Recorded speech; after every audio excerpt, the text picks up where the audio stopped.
Hey, everybody, welcome to Around the Bag, American Thanksgiving Day edition. It's the night before Thanksgiving here in America, and I'm going to go do two shows in Escondido at the Grand Comedy Club tonight. But you guys are going to watch this. Some of you won't. Who cares? Whoever watches, I love you. I appreciate it. Tonight we got two different pieces. I got John Evans, Bernadette Pauley, and Alex Hooper. Oh, young Alex Hooper is very funny. I love his hair. Best ever. And then we got Sam Alvey, Randy Bauman, and Billy Gardell. We're going to have a little bit of fun. We are reworking a lot of things here on the Around the Bag. Maybe a new name. Just dropped off some stuff at the new studio. So we're going to be starting 2022. We'll be starting up coming from there. We're going to start recording soon from there. Just having a lot of fun. People will be in the studio live. Tell your friends. Come see me. Go to ianbag.com. Follow the new Ian Bag group, Ian Bag Comedy Group on Facebook. Let's discuss Ian Bag and his forehead, his large forehead, making making Eli, his brother, feel good about his forehead, his huge forehead. Peyton, that's his name. My God. What can I say? Definitely no brain fog here. Anyways, have fun. I will see you after the show. Appreciate it. Hope to see you. By the way, P.S. Dallas next week. My Texas friends, Dallas. I'll be at a comedy club there.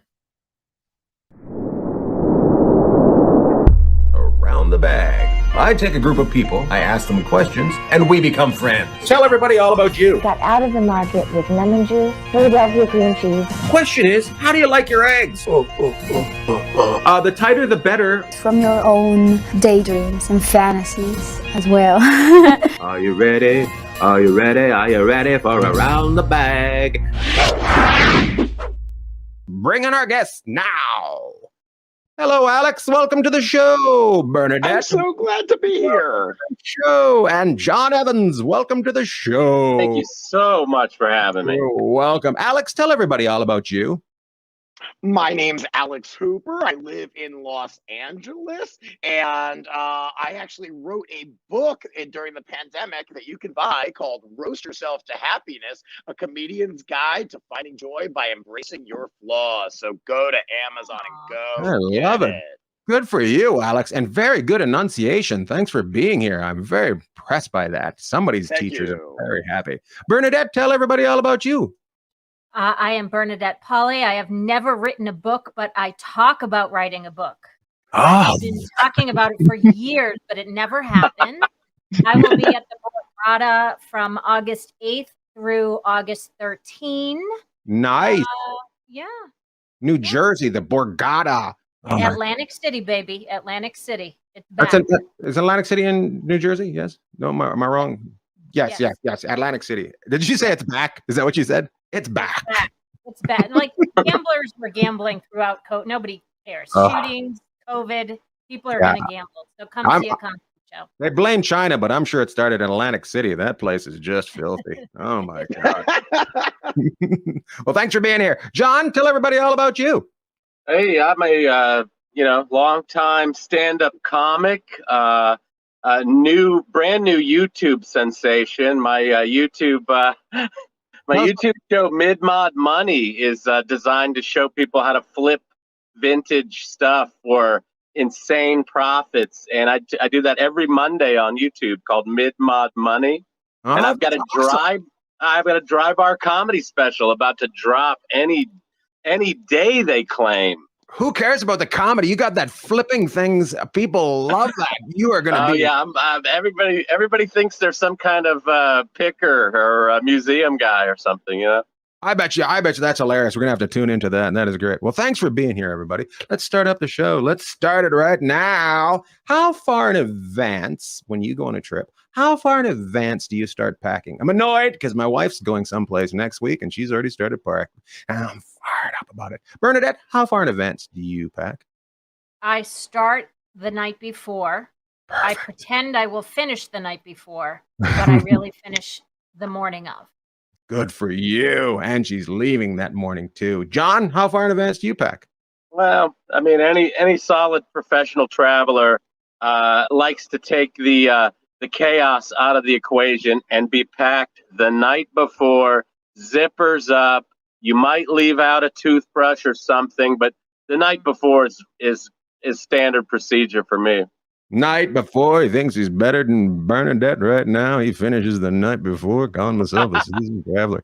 Alex, I know you. You've only got one cape, but how far in advance do you pack?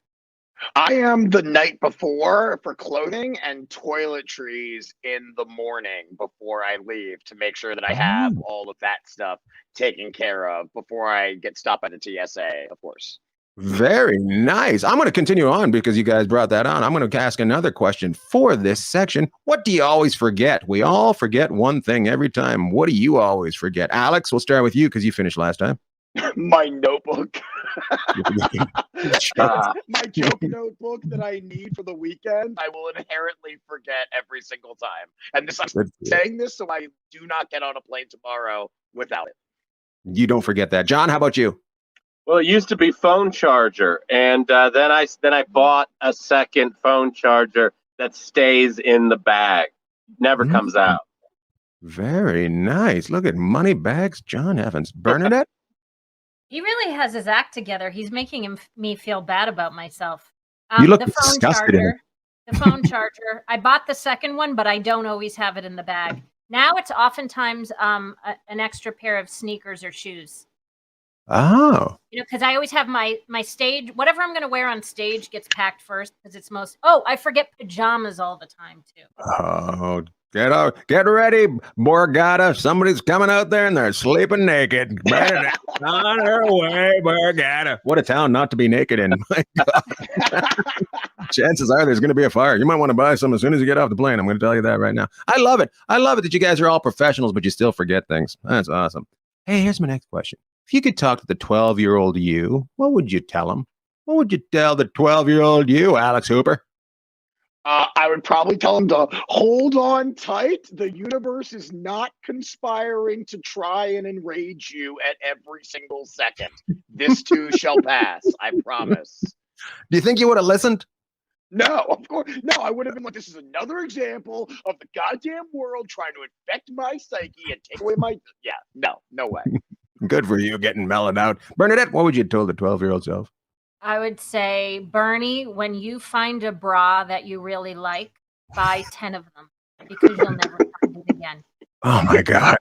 So 12, that's just before you start getting boobs, just to warn yourself, right? Is that what, I don't know. I actually never quite got the boobs. And the fact that even if you don't have the boobs, you still need the right bra to make you look like you have them.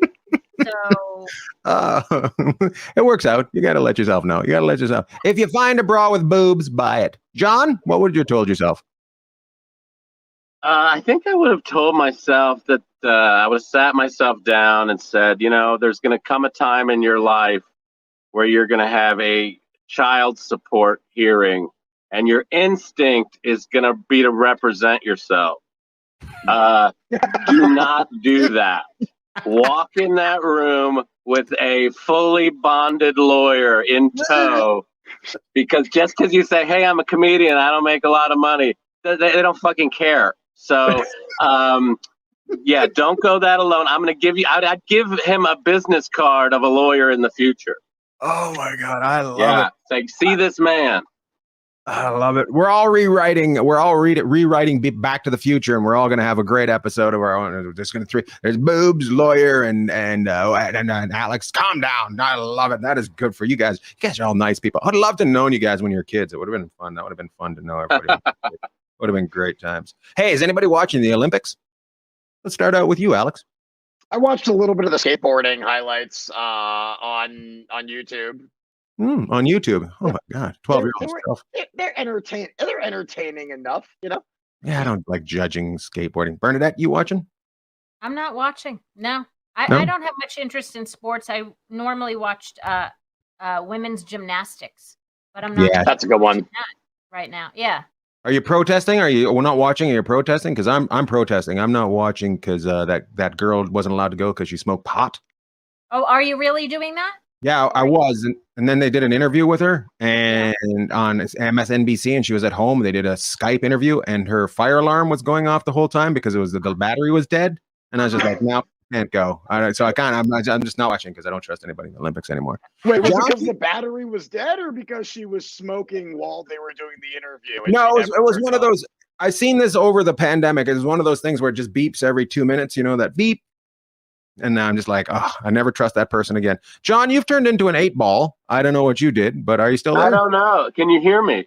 We can hear you. You can be an 8-ball. Yeah, I'm trying to fix this. It said that gave me some kind of message that we're having problems here. That's okay. We'll just make you look like that. You can look like that the whole time. We don't mind. Are you watching the Olympics? And what sport are you watching? I am not watching the Olympics. I really don't watch the Olympics. I like the men's hockey. I'm not trying to score points with Ian Bagg by saying that. I like I've watched basketball in the past. I don't follow the Olympics. You just don't do it, huh? You just I'm don't do it. extremely unpatriotic in that sense. Well, thanks for telling us about that, Charlie. We're your angels, and we believe you. That's awesome. Here's my next question. Everybody had a bully. Who was your bully when you were a kid? That's what I want to know. 8-ball John Evans. Who was your bully? Ooh, he was there for a second. John, who was your... here we go. Who was my bully? I've been in one fight in my entire life, and it was in 6th grade. I made fun of this kid. Well, this kid was brutal to me because I was new to a school in California from a small town in Pennsylvania. We've all seen Karate Kid. Don't even try. Jeff Lawson was his name, and he had this. He was one of these soccer kids, one of the cool kids, and he didn't care for me. And one day after class, we kind of got into it, and I think 2 punches were thrown, and the only physical contact. It was a real non-issue after that. Really? I'm very curious about this school that you went to because I don't recall anywhere the soccer kids being tough. And I don't Alameda, Pleasanton, California, Bay Area. Yeah. How do soccer kids fight? They're not allowed to use their arms. They're kind of like those dancers that don't move their arms. I don't know. Don't use them for fighting. Bernadette, who is your bully? And I have a feeling you may have been the bully. Oh, really? No, no, I wasn't a bully. Really? No. Okay. No, bullies bring out the bully in me. Bullies bring out the psycho in me. Oh my goodness.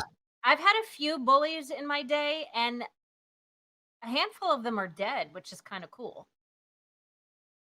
Did you kill them, or how did they? I think we all want to know what happened. I think we're all kind of curious. How did your bullies pass? I didn't kill all of them, but various bullies have. I mean, I'm from an area in Boston where you just kind of, you age fast and you kind of burn out at 40. Right. So it's just a matter of time. The people who came to high school, half of them are dead. Oh, that's so great. Yeah. I'm glad it's just like the movies about Boston. I would have been very upset. Fake. So, I had a handful. I don't know which one to pick. It's kind of exciting. Oh, man. Yeah. Yeah, pick one. Just pick one. Pick one. One? Yeah, pick one of those. Oh, geez. Oh, this is terrible. There was a little girl who stole my mother's money off of our kitchen table. Son of a bitch. She wasn't really a bully, though. She was just, let me think. Well, she was a crackhead. Her mom might have been. Might have been. I'm trying to think. I'll come back to you. You think about that, and if you want to tell us, I'm going to ask Alex. I'm pretty sure with that hair, he never got bullied. No, of course not. No, not because of the air, not because of the horrible case of eczema that was always all over my face, making me look like a hot dog that was run over by a car. No, there was no reason to ever make fun of me.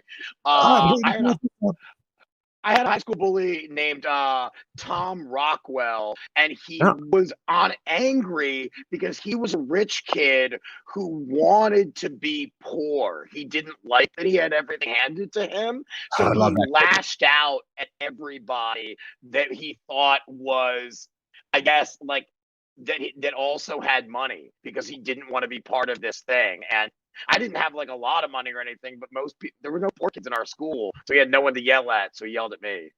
That's funny. You're all rich kids, but you were the poorest of the rich kids, so the richest of them all yelled at you. My God, Alex, that is That is how you get a book published right there, having rich parents. I think we all learned that right there. Bernadette, do you remember? I also went to an art school, by the way, so bullying was very much just like you can't paint for anything. Nice circle, you douche. All right, Yeah. Bernadette, do you remember? You want me to pick out one specific bully? I really do. I don't know why I want you to, but I really want you to. There was a girl when I was young, and she bullied me. So I said, because I am a psycho, get on the back of my. I said, she said, "Where are you going?" I said, "I'm going down the beach." She was making fun of me on my bike, and I said, "I'll give you a ride. Do you want to ride down the beach?" And I went down Revere Beach to the end of nowhere. And I said, "Hold on a minute, there's something wrong with my tire." And I pretended, and I said, "Get off for a second," and then I left her there. Oh, I love it. I don't know if she died. She probably did. Oh yeah, probably on that trip. She was probably killed on that trip. I love it. This son of a bitch. That is good. Girls deal. You girls are you're the bullies or you deal with the bullies very well. Alex had a breakdown, had to write a book. John still dealing with a 6-year-old soccer kid. My God, the men are out of control on this one. I got 2 more questions in this round, then we're going to move on to the next one. The next one, it kind of goes along with this. Who was your first crush? That's what I want to know. I got a feeling the boys are going to have some good crushes. I got a feeling Bernadette's going to remember her crush, but she took him for a ride down to the beach and left him there. Boom, boom, boom. Alex, who was your first crush? I'll never forget her. First grade, Mackenzie Evans. And I have relentlessly tried to look her up to see if I was actually right when I was 6 years old to be attracted to this person. And I've never found her. So Mackenzie Evans, if you're out there, I'm engaged. You missed your goddamn chance. Way to go. Way to let them know, Alex. You had your chance, and I'm mad at you now. Hope you turned out to have 3 legs, and the one was John?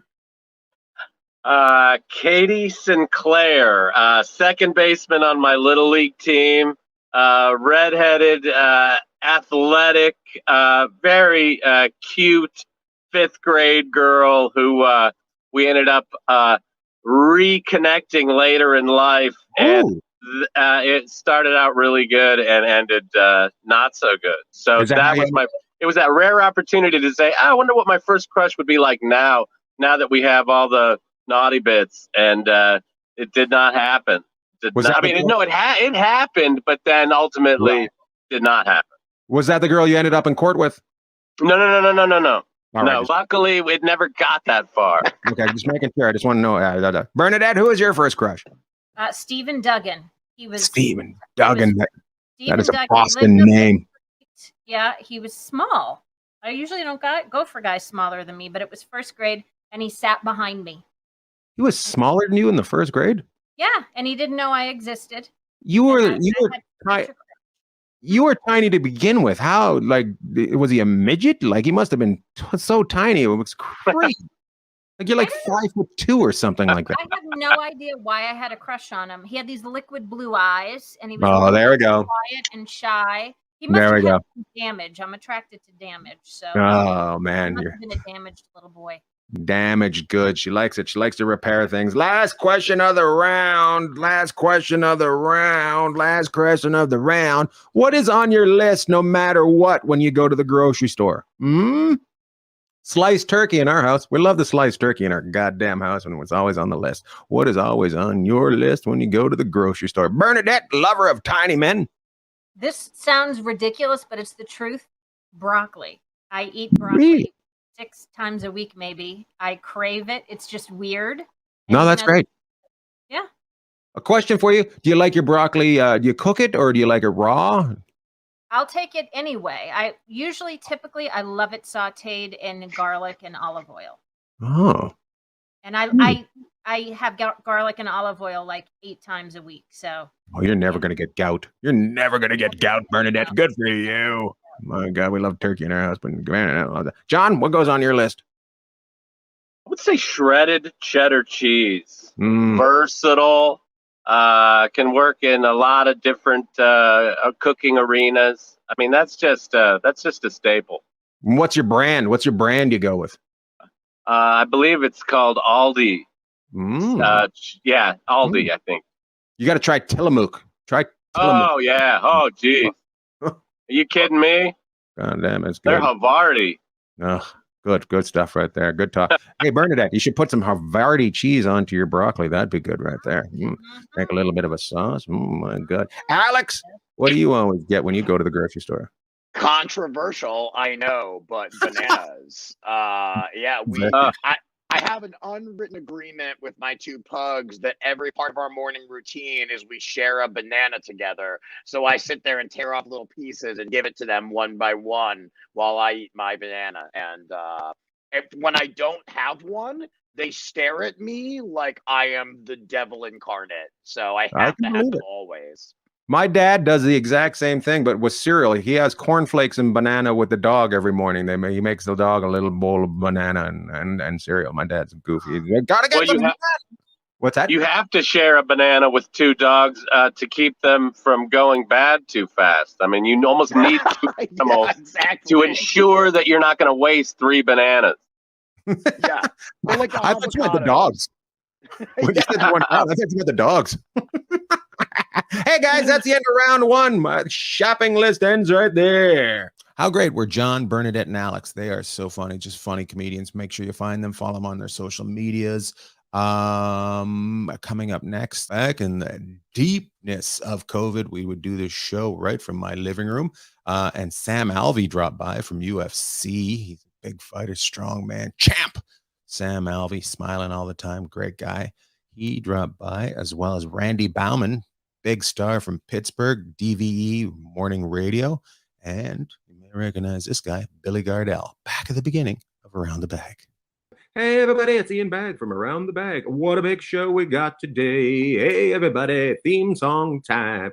Are you ready? Are you ready? Are you ready for Around the Bagg? Everybody get your parents and bring them to the computer. Something that's going to freak them out. It's called a computer. I've got my friends on. I'm going to ask them questions. I'm going to give them points. They can win some money. It's going to be a fantastic time. I got Billy Gardell and Randy Bauman. Smiling Sam is going to be here. It's going to be exciting when I bring them all on. I'm going to bring them on right now. Hey, everybody.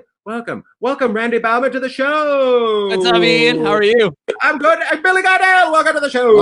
What's up, you crazy Canadian? And How are you? Smiling Sam Alvarez to the show. Welcome, Hello, guys. my friend. I love it. Good to see you all. I'm going to go around the horn. Everybody's going to introduce themselves to everybody, and we're going to start this up big time. Let's start with Randy Bauman. Introduce yourself, everybody. Tell them all about you. Randy Bauman, WDVE, Pittsburgh, and we took Ian in as a stray long ago, and he wouldn't leave, and we finally found him, another home. But no, yeah, we've been friends with Ian for a long time, and always love getting to hang with Ian when he comes through the Berg. So one of the best. Broadcasting from Pittsburgh, Pennsylvania this evening. Oh, I love it! You're up late, young man, especially for a morning man. Shit. So thanks for staying up late. We also have Billy Gardell. Billy, tell the people about yourself. Hi, I am Ian Bagg's trainer. I love it. And also part-time supermodel. Oh, I'm a guy who's had a couple good acting jobs, and I'm a good but not great comedian. Happy to be a part of the program today. Well, thanks for being here, Billy. We'll get back to you in a bit. Right now, we're going to go over to Smiling Sam. Smiling Sam, how are you doing tonight? Tell them about yourself. Hi, I'm doing pretty well. UFC fighter, light heavyweight. I've been to a couple of your shows, and we kind of met up backstage. Backstage, took a little turn. Yeah, I've been a huge fan. I'm very happy to be on. Thank you. Well, thanks for being here. Have you ever had to try to pull Ian out of a fight? Because I have. Have you? Yeah, it's coming. It's coming. When I was younger, I was a little bit of a hothead, and I was at a gig with Billy, and some guy wouldn't shut up, and I said, one of us is going to jail, and one of us is going to prison, and I'm going to jail. Yeah, there was three. I said, no, I didn't. I blew that. There was 3 people he was yelling at. He had a nice shirt on. I kept calling him. One of us is going to prison. One of us is going to hospital. I'm the one that's going to prison. That's what I said. All right, let's start it up. This brings a perfect time. How old were you the first time you got into a fight? Let's start off with Randy Bauman. Randy, how old were you the first time you got into a fight?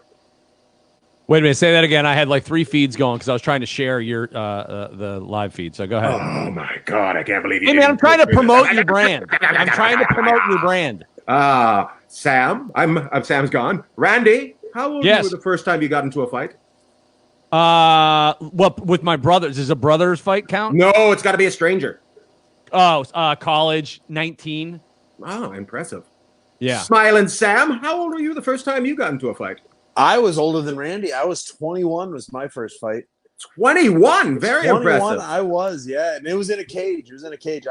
I'm 0-1 in the street, but in the cage, I've been doing all right. Oh, congratulations! In a cage, and confused. When was the first time you were in a fight? 7 years old, outside of Denison Elementary School, and I won that one. I lost more than I won, but I won that one. But then I cried all the way home because I felt bad. I was in a fight. Nice. Weird. I'll tell you what, though. Let me ask you this, MMA guy, Sam. Yeah. I actually got a good reputation in high school because of a beating I took. Ooh. I had a kid beat the living piss out of me in high school, but I didn't fall down. I didn't cry. I walked down the hall with my head high, and a little blood coming out of the nose and maybe the ear. I don't know. Good to see that you let that go. But what was cool, what worked for me was everybody thought, wow, that guy could take a beating.